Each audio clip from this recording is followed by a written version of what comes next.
one of my favorite factions in AEW, other than the Inner Circle, the Dark Order, which we are all fans of, the Dark Order. And we saw kind of a surprising twist, and I'm still holding on to hope for a Silver Reynolds tag team opportunity against the Young Bucks. But this little promo was kind of surprising. And Hangman, cut ties with the Dark Order, essentially. He said these are his problems that he's got to fix. They brought him in, and he's going to do it on his own.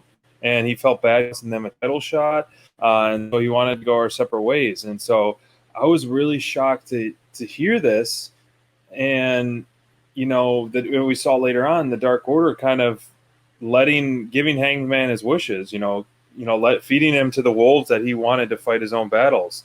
And so I know they're listening to his orders, but man, I feel like the Dark Order has been there for Hangman through all this. They tried to recruit him, they turned him down, but they still, befriended him, and they had his back when he needed it. And so I feel like you're breaking this friendship off. It's a tough battle to go against the Elite alone, man.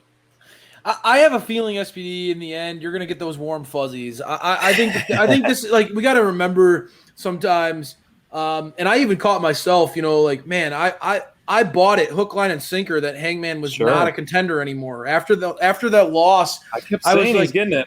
Yeah, so I mean, I tried afterwards. I started thinking about it. I was like, man, I am such a mark. Like, they have me hook, line, and sinker. They have me believing that Hangman's out of the title picture.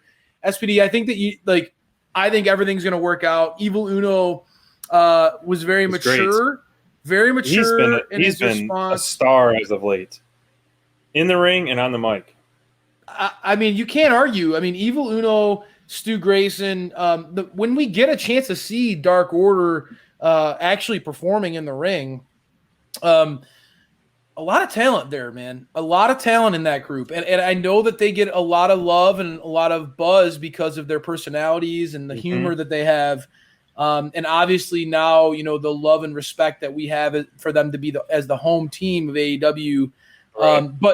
But man, there's a lot of in-ring talent on that crew. And I think that, Uno showcased a lot of maturity in his response to Hangman. It's not about like friendships. Sometimes, just like in any relationship, you got to let if you love something, let it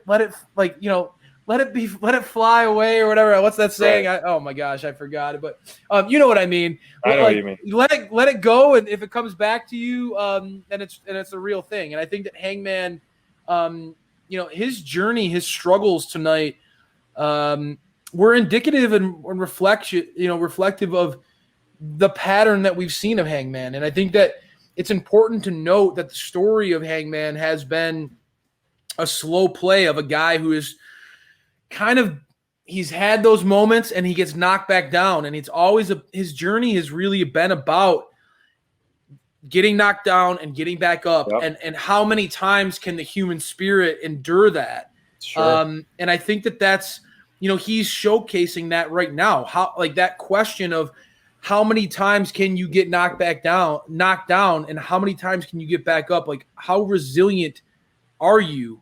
It was teased later on in the show that he almost was contemplating asking for forgiveness from the Elite, or asking for them to mend the fences. I don't know if I read this whole thing wrong, but the story of Hangman throughout the show to me tonight was a man that was dealing with loss,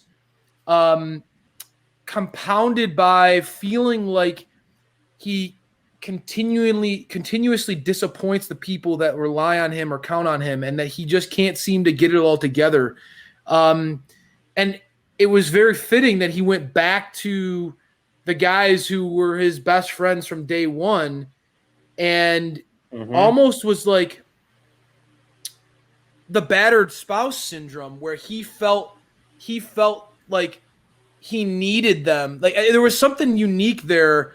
I'm intrigued. And again, they had me hook, line, and sinker. I thought Hangman losing this match last week, based on the stipulations, I thought he was out. And what we saw tonight, and we'll get more into it when we talk about our top performers later in the show.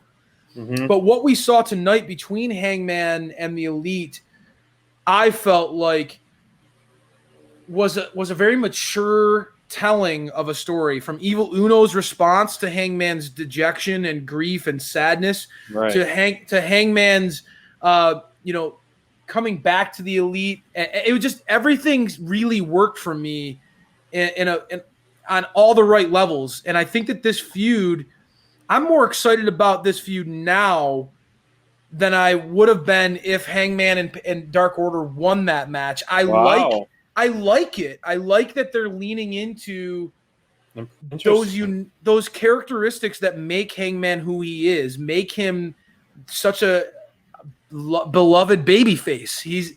He's always got that chip on his shoulder, that sense of self-doubt.